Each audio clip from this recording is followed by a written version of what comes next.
Akatambi ka Bebe Cool akatredinze ennyo ku mukutu ogwa TikTok nga bw'abadde akakasa amazaalibwa ga Bobi Wine esayidi eno, ate nga omuyimbi King Saha ebyabaddewo wali nga atuuka munnange ate ku kitebe ekya NUP ku mazaalibwa aga Bobi Wine esayidi eno, era nga nako katredinze.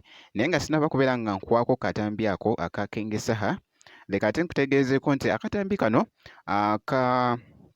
akatambi ka Bebe Cool munnange katredinze nnyo wali ku mukutu ogwa TikTok, era nga ebadde dot ndowooza ogirengera bulungi.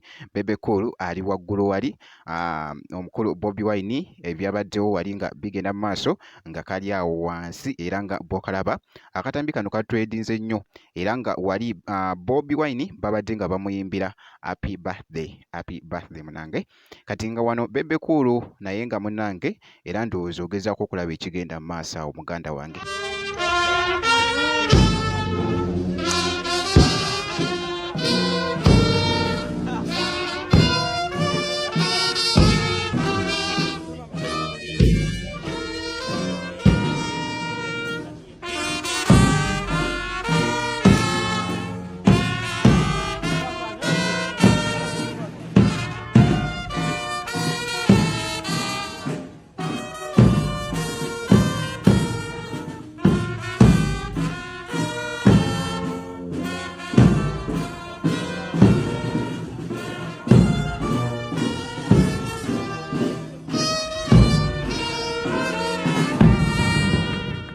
Naye nga bwe kityo munnange ate bwe kitambudde katambi ako, jjukira nti nno nkugirayo ate ebitredinze ne mbikuleetera wano ku Germinant Yugi naawe n'obiraba.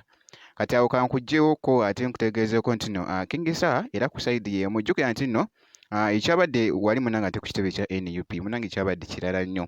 Ba Ford Soldiers munnange babadde bambadde red. Kankutegeezeeko ku ekyo, ate nga King Saha ye yajjidde mu black era ndowooza olaba.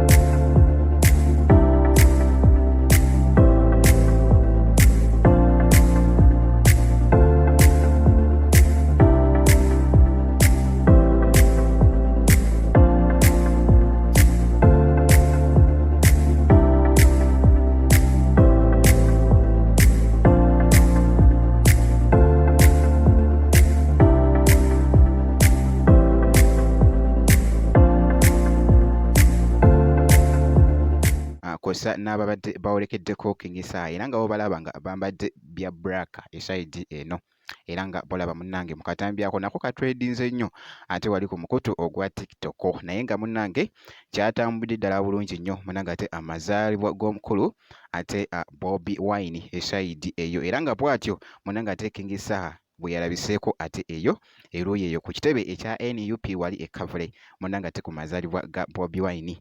Naye nga bwenti bwe nkoze munnange ate ku updates zino ngenda kubeera nga ate nga nkomawo ate mu maaso eyo n'ezi updates endala, making sure nti nno osubscribinga obeera nga ate onnabakosa n'okulayikinga ate nakyo kibeera kitambuya ddala, sharinga video wali wonna ate nakyo gubeera muzigo mwereere. Ngenda kubeera nga nkomawo ate mu maaso eyo katono nnyo bwe kiti.